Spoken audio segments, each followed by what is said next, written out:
Yo, what's up guys, Andre here. Welcome to another video. This video is going to be on Dragon vs. Shadow. Now, a lot of people have been like, a lot of people alright, so to give you context, this is like right after the nerfs happened, like literally just right after that. And a lot of people have been like, well, Shadow has like all these issues, especially Dragon can steamroll them, like, and vice versa. And honestly, like, Dragon versus Shadow is a skill matchup. It's actually one of the few value matchups in the game where just, you know, using each and every one of your resources actually does in fact matter. So this game is gonna be kind of long. I did win. However, the important thing is that if I'm not mistaken, I actually win without using a Bahamut at all. Like, and I'm pretty sure I didn't even use a Grimnir either. I might have though. I might have used a Grimnir, but I definitely didn't use a Bahamut. And I go through double Ektar for like 9.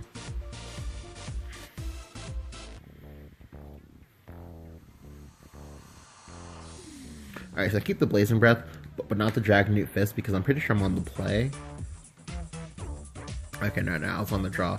But the reason why I didn't keep it was because I do want to try to start Sharam, just because I did keep the Fervor, just because early on you will get options to Fervor versus this version of Shadow, because they do take a lot of time setting up their plays. So here, he goes slow conversion. And that's fine for me, because like if I keep drawing removal, I just play like the draw pass game. But here, he plays Attendant of Night. I have to get rid of this Attendant of Night, because I don't know if my opponent has Erd. If he Erds this Attendant of Night, I lose on the spot, just because I will never get rid of those. So here you get to see the Dragon Newt Fist be used to great effect. Because here, he now has to play Lyriel, because I'm pretty sure he had Erd, so.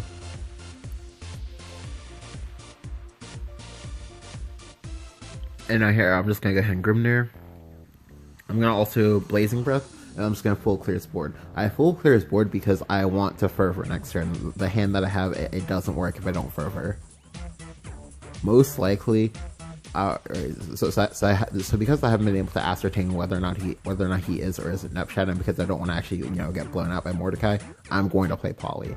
I just cannot take that risk, because like earlier today I had been playing versus a Nepshadow player that actually had Bone Chimeras and Nepshadow. I don't agree with that at all.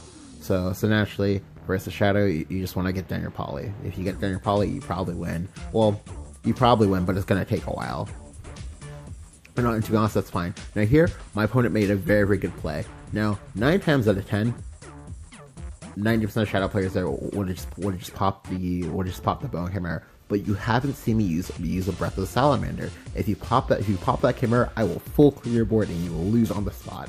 However, here it's really good because like he has a sticky board, and it's gonna force me to just like have to play out the Sybil but not evolve it, and I'm most likely gonna get my ass Ektar for doing this. But that's fine. I don't care about that. I want to keep Evos for as long as I can, just so that way I deal with this bigger shit. Now here, again, you see him prioritize keeping the Bone Chimera alive, because he knows that I will not clear his board unless I can clear everything all at once. So here, I just go Saha Israfil, because that was the only way that I was going to be able to clear this Chimera. The Chimera is too scary to leave up alive for this long, because the longer Chimera stays alive, the more likely that I'm going to be able to the more likely I'm going to be unable to full clear his board.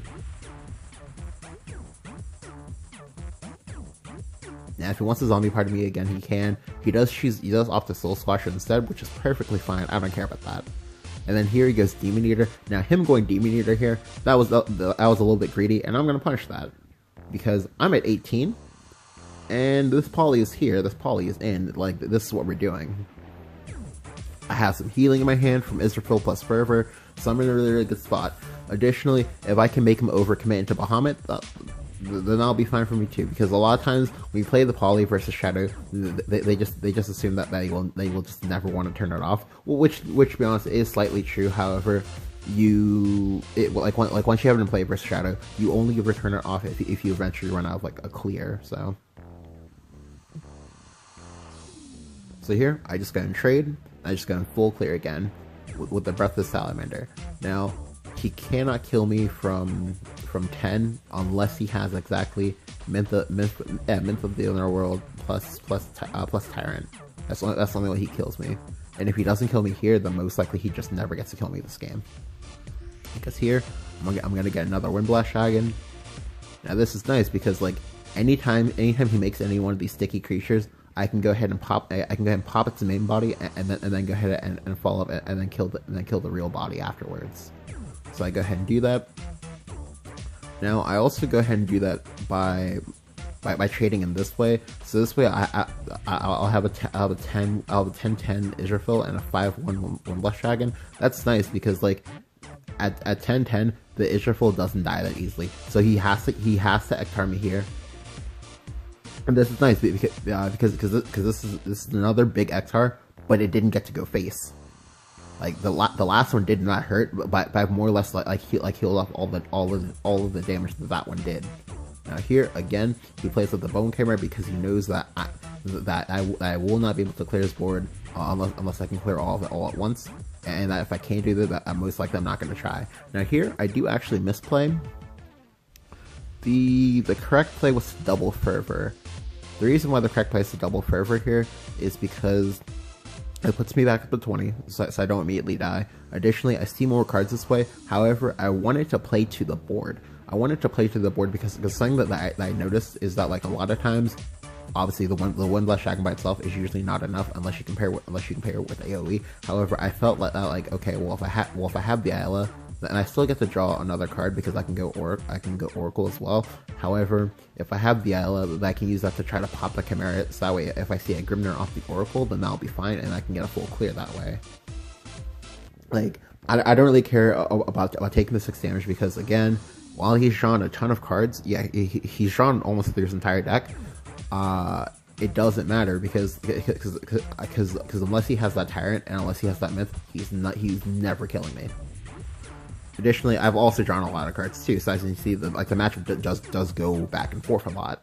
Like, even though I've had my win con in play for like at least 3 or 4 turns now, I haven't been able to kill him yet. So here, he does Grimnir me. And the Grimnir is fine because, like, yeah, he has a board, but I don't care about that. Like, the only thing I need to do is just draw into AoE, and this is perfectly fine. Like, I don't really care about being at 8 HP because with this play, he did actually have to pop his Chimera, so if I draw my own Grimnir, he gets one back. However, I don't draw it, and that's fine. I don't care about that because I have Saha into Bahamut, and I can go ahead and clear off the Ektar.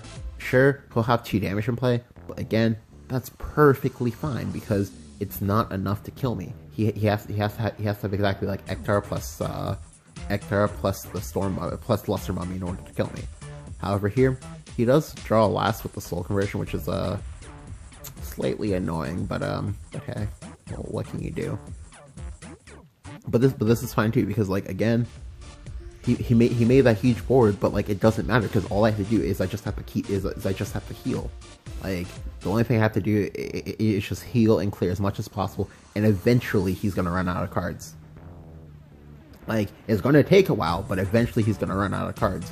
Like, however, this is still very, very value based because, like, if I wasn't able to see those like multiple fervors, I most likely could have lost.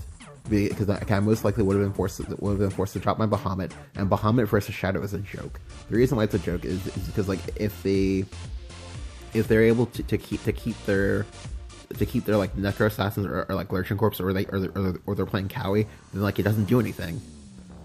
Now here I do get the full clear with the Saha Israfil, and here he's gonna concede because, like, there's no he can come back into this game.